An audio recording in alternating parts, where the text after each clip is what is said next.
Well, I'm here at the Outdoor Adventure Show and I'm about to do my presentation. This is the amazing crowd that I have here today. I'm so overwhelmed. Oh my God. Thank you, everybody. Thank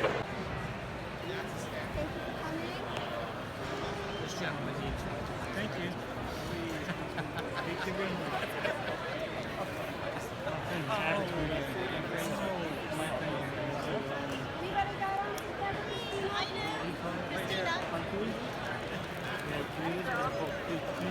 I got more. What shirt you got on? Thank you for wearing one of my shirts.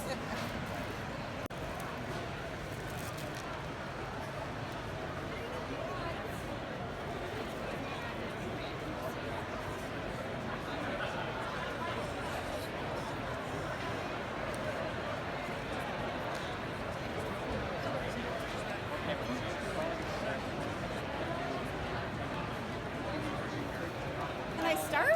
I'm ready. Welcome everyone to the Outdoor Adventure Show. My name is Christina. I'm also known as Camper Christina, and I'm here today to talk to you about exploring Temagami. Now I do have a few prizes to give away after the show, so if you pay attention, you might get some swag and walk away with a nice prize at the end. A bit about me, if you don't know who I am, I've been backcountry camping since 2002, and I did my first solo trip in 2015. I've been doing mostly solo trips since then, and in 2019 I did pretty much 95% of my trips in Temagami. A little bit about Temagami. Temagami is home to the Temagami Anishinaabe, and it is an area of 16,000 square kilometers. It's over double the size of Algonquin Park. Only 15% of this area is protected by provincial parks and crown reserves, so it's kind of sad. Today I'm going to be talking about 8 different trips that I did in Temagami, and I made a short video on 6 of them, the first 6, so I'm going to show it to you. I hope you enjoy it. My plan this summer is to explore as much of Temagami as I possibly can. Oh boy. I have a big problem now. We just stop for a second and see if you can see them and hear them. I don't know if it'll work.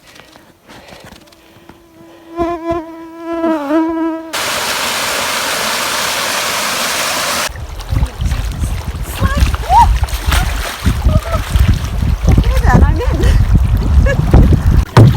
Doesn't get much better than this. There he is. Oh my God, look at him, he's huge. He's walking across the lake. This is incredible. This is not the portage. If you see this flag on this tree, it's not the portage. I can't believe that I am the only one out here. Now I just have to do the rest of the portage and then collapse at the end. I fail to remember that in Temagami there's usually no such thing as an easy portage. Now the sky just keeps getting better and better. Oh my God! It's like a roller coaster. One of, I don't know, 14? Just a quick clip for your amusement. This is what the stuff is like. It's like mud jello. Oh, I finished it! Yay! This is one of those spots. Hello, Mr. and Mrs. Loons. Oh my gosh. There's no portage here. I can't find it. Best day ever. Can't touch here. Can't touch this. Alright, the road was really, really rough. It's nice, sucky mucky.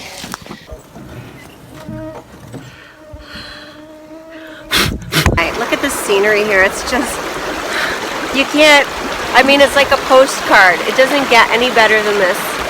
Temagami is so stunningly beautiful, and it's so remote, There's no people here. Look at it. It's just wonderful. If I can keep finding routes that keep challenging me like this, then I'm going to keep coming.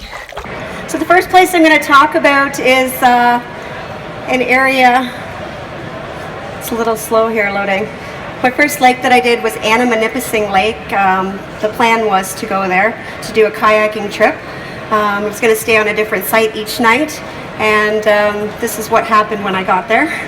It was May long weekend and the ice was not out yet, so with a few hours to go before dark, I had to go to a campground. Finlayson Point was nearby, and I camped there and kind of regrouped and went over my maps and tried to figure out what I was going to do next. So the next day, with the help of my friend Dave Wilfong, I settled on going to a little lake called Iceland Lake. Now, Iceland Lake is a very small lake just right off of Lake Temagami Road, and one of the good features about this lake is that it has a very easy access. So the road in is decent, you won't lose parts of your car there, and you can just park your car, put your boat right in the water, and off you go. Found a beautiful campsite there. There are 4 campsites on Iceland Lake, and we had some bad weather coming in, so I set up my shelter and decided to go do a little exploring and also some fishing, with, as some of you know, I'm not very good at. But on my way back to camp, I was lucky enough to see this beautiful moose walking across the bottom of the lake, which was just amazing. I'd never seen anything like that. Next area I'm going to talk to you about is a loop that I did over Canada Day weekend, and this trip was 5 days and 4 nights, and it was a really great loop. There's a lot of beautiful scenery here. The access going in is Matawgamissy Lake, which is, these are all marked on the big Friends of Temagami map. So easy access, nice road going in, most of it's even paved, so nice spot to go in. It's just a little bit of a small access though, so you might want to watch it if there's a lot of boat traffic. The first night I stayed on Wolf Lake, second night I stayed on Chinaguchi, the third night I stayed on Evelyn, and the fourth night I stayed on Wessels. All beautiful campsites with a beautiful view of the sunset. Gorgeous scenery everywhere you look in this loop. The part into Wolf Lake has a lot of white quartzite cliffs and stuff like that, so very, very beautiful.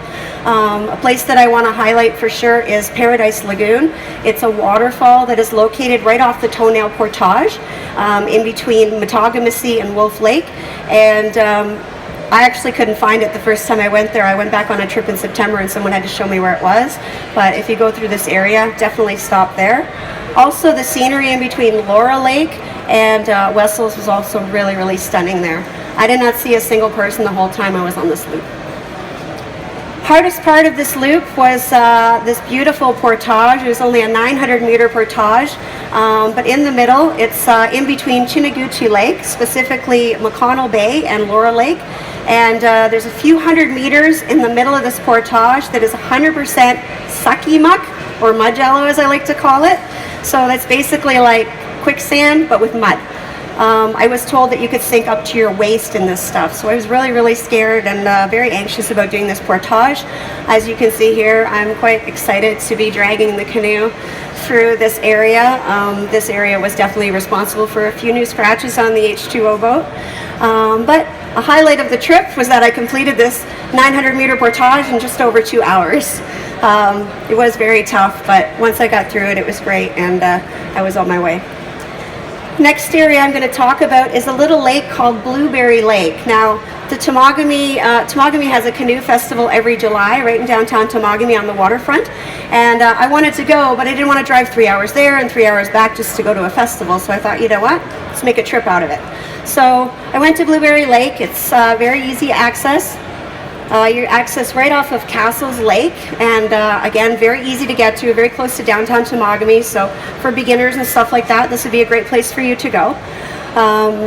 Once you get across Castles, it's an easy 400-meter portage into Blueberry. It's also very scenic, and I took the beautiful campsite right across from the portage. There's 4 campsites on Blueberry, and this, in my opinion, was the nicest one. It's up on a cliff. There's probably about spots for maybe 4 or 5 tents on it.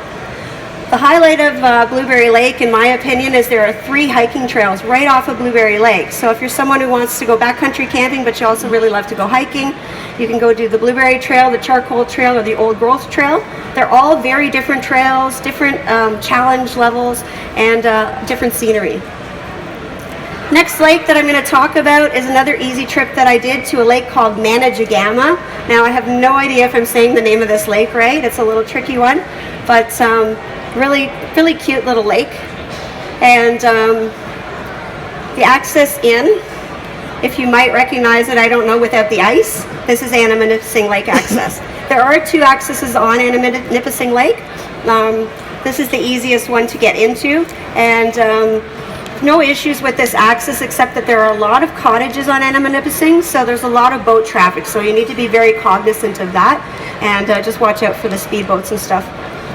Once you get through Anna-Nipissing, you get to the portage into Manajagama. It's a very easy portage.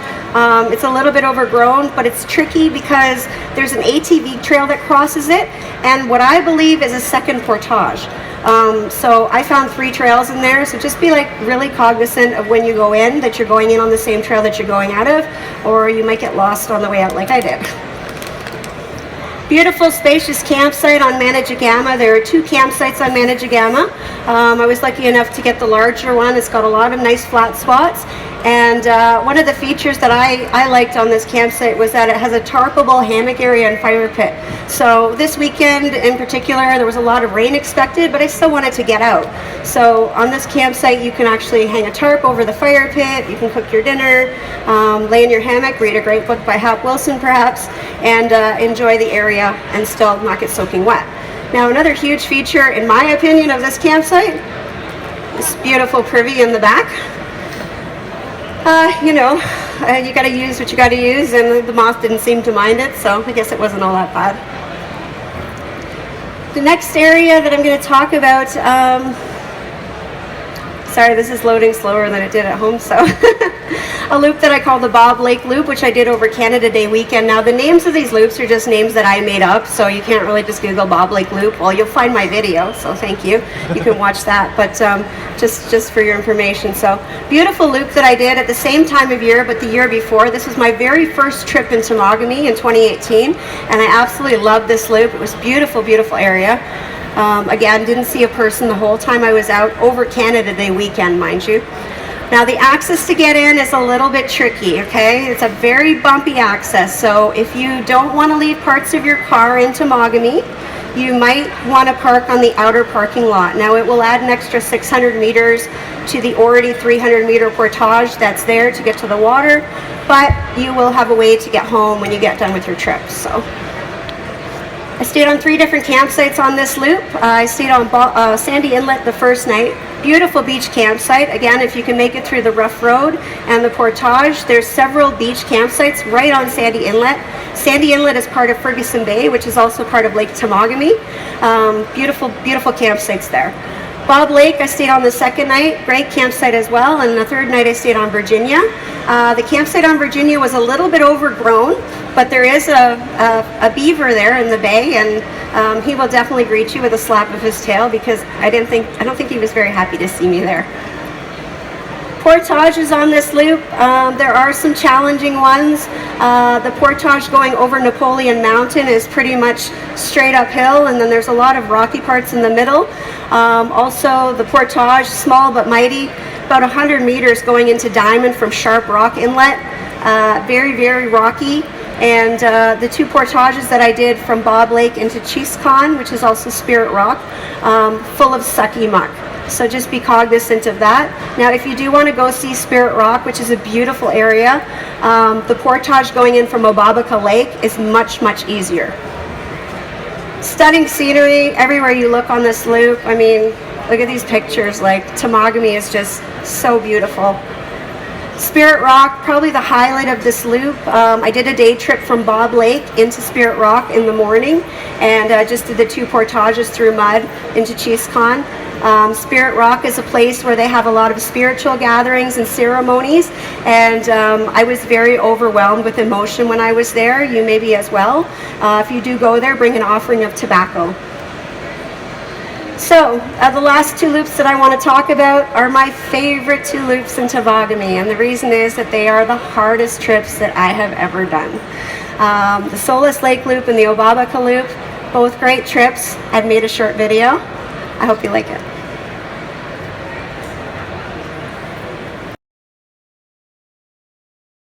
Alright, here we go. Amazing. Here I am, pulling the canoe through the creek. This is what I'm pushing. Sledge. In between a lot of these rocks. And they're slippery.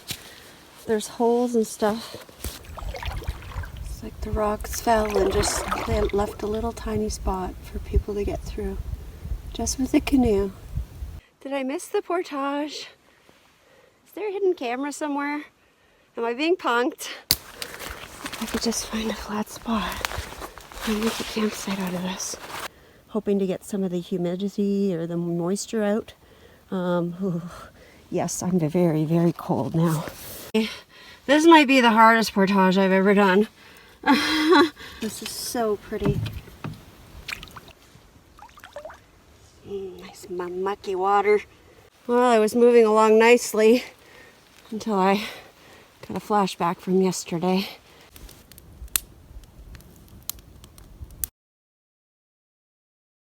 Well, I've reached the start of the portage. I know what this stuff is. Ah, yes, the mud jello. I thought this moment was never going to come today. I've been walking uphill since I started, and it just keeps going up. Well, I've come to the end of the waterway, and I'm not supposed to be. This is my second time up that hill now, and honestly, I didn't like it any better than the first time. I didn't see a sign anywhere for a portage. Remember that time you thought you were going to have a really easy day in Temagami? Yeah, no. That's why I climbed trees as a kid, see? This creek is truly evil. The deer flies are just like everywhere. Just pick up a canoe and all your gear that's in it and lift it up over this big log sticking out of the water. No problem. Oh, it's so pretty. Canoeing at its finest. I've got myself in a bit of a pickle. I'm trying to get through this little hole here. So then when I get the boat out, I don't know how I'm going to get in it. Sitting on a log in the bay, wasting time. Oh shit. You gotta mix the good with the bad, right? I'm getting really tired of all these stupid log jams. It was awesome. It was awesome. So the first loop I'm going to talk about is the Solace Lake Loop. Again, just the name I made up for it. I really like this loop. I did it over Thanksgiving weekend. It was a 5-day, 4-night trip, and it was pretty challenging. The access going in is about a 2-hour drive in on a logging road. Now that's not reflective of the distance going in. That's because you have to drive about 40 to 50 kilometers an hour. Unless, again, you want to leave parts of your car in Temagami, you have to take your time going through this road. It looks nice here, but it's full of ruts and puddles, and there's logs down. There's a bridge that's missing boards. So you really have to take your time going through this area. Once you get to the access, it's a very easy access. It's the Upper Sturgeon River, located on the Friends of Temagami map as well. And put your boat in, off you go. Stayed on 4 different campsites on this loop. The first night I stayed on Paul Lake, which was a beautiful cliff campsite. The second night I stayed on an island site on Solace, probably one of my top 5 favorite campsites of all time. Stayed on a campsite on Reagan on the third night. Wasn't that great? I'll talk to you about that in a second. And I stayed on Woods Lake on the 4th night. Beautiful campsite, even though I had rain and snow while I was there, but still a really nice campsite. Stunning scenery everywhere you look. As you can see, I've gone from a 4-picture collage to a 9-picture collage, and the reason for that is I just couldn't pick. There were just so many beautiful views. Really, really beautiful area here. Very untouched, natural nature. Portages were a little bit challenging on this trip. The portage going out of Broadbent is pretty much all uphill, the whole portage. And then there are a lot of places where rocks seem to have exploded in the middle of the portages. So the last two going into Hortense especially are very, very, very rocky, and going into Solace Lake, very rocky portages.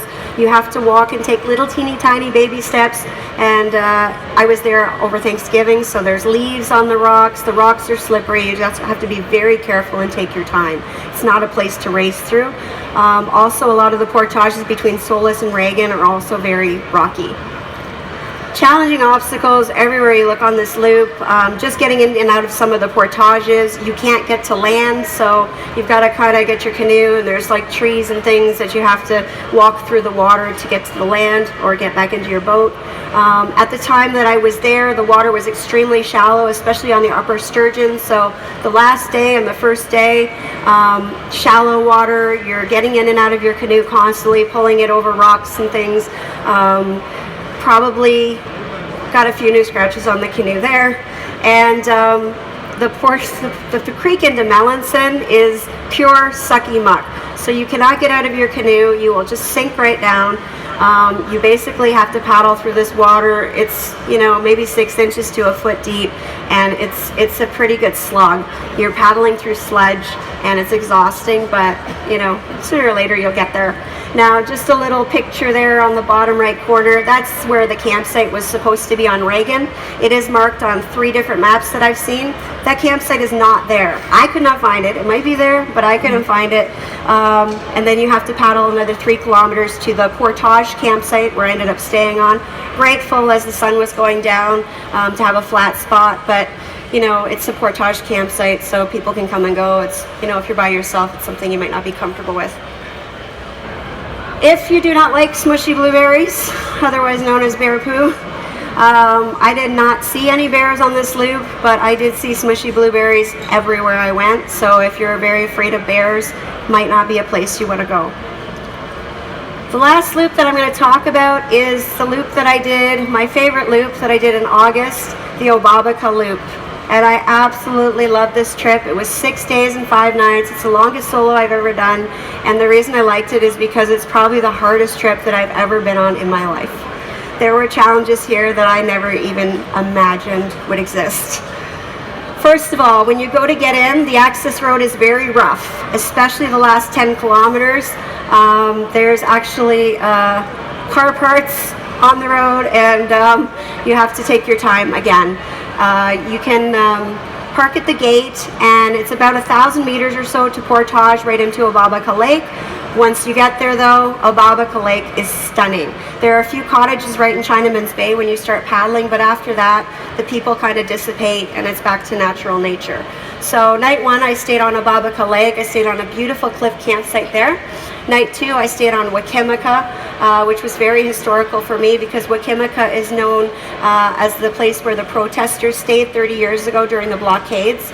There's 2 beach campsites actually on Wakimika, and they're both very, very nice.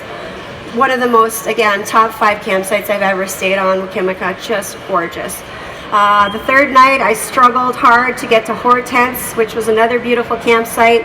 And on night 4, I stayed on the Naismith Creek, right beside some rapids. Very loud, but very, very beautiful.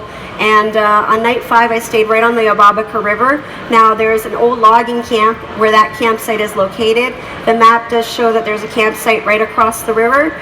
I checked it out. You're looking at, grasses and weeds that are coming up to your chest. Well, I'm short, so, but it's pretty overgrown, and I couldn't even find a place to put my tent. So just a note about that. That campsite is beside that raging rapids that you saw in the video. Just stunning, but very, very, very loud. Beautiful scenery again everywhere you look on this loop. Absolutely stunning. Temagami, the beauty there, I just can't express enough how beautiful this area is. Challenging portages, there were a few. The last 2 portages just before Hortense, lots of uphills, downhills, uphills, downhills, and the portage going into Sylvester, you are greeted with a field of sucky muck and mud jello. So be very cognizant of that. It looks like you can just hop out of your canoe and walk along. You will sink right down. So you've got to find some logs and stuff like that. Friends of Temagami actually upgraded this area last year, I believe. So there's lots of stuff that you can walk on to kind of make it through. But you know, you're being a gymnast and trying to walk on balance beams. So it's quite fun.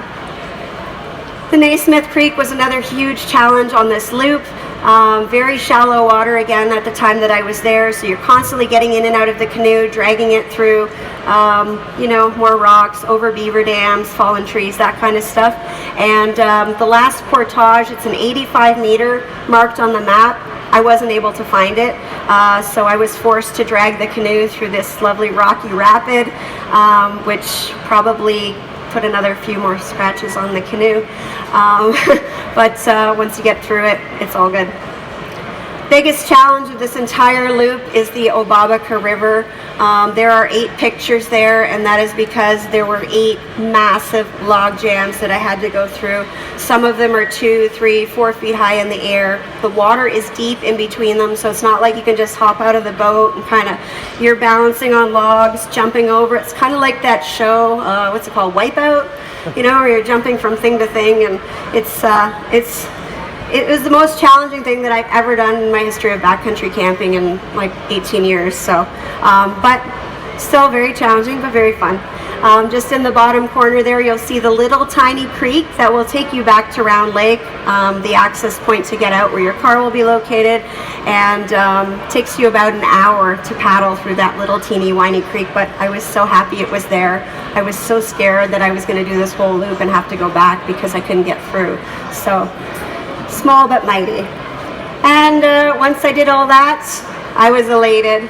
As I mentioned, this was the hardest, most challenging trip I have ever done, and I was very, very excited to be done with it, and I'm very proud of myself for being able to complete this loop. So, just before we do prizes, I do have a few things to give away. I just want to say thank you to my sponsors. Huge thank you to H2O and Frontenac Outfitters, who have provided me with the ProLite 14.6 canoe. I was told yesterday I'm going to be taking out a couple different ones next year to test out a prospector that's here. So really excited about that. Pure and I's water purification drops. They make your water actually taste like water, and it's still safe to drink.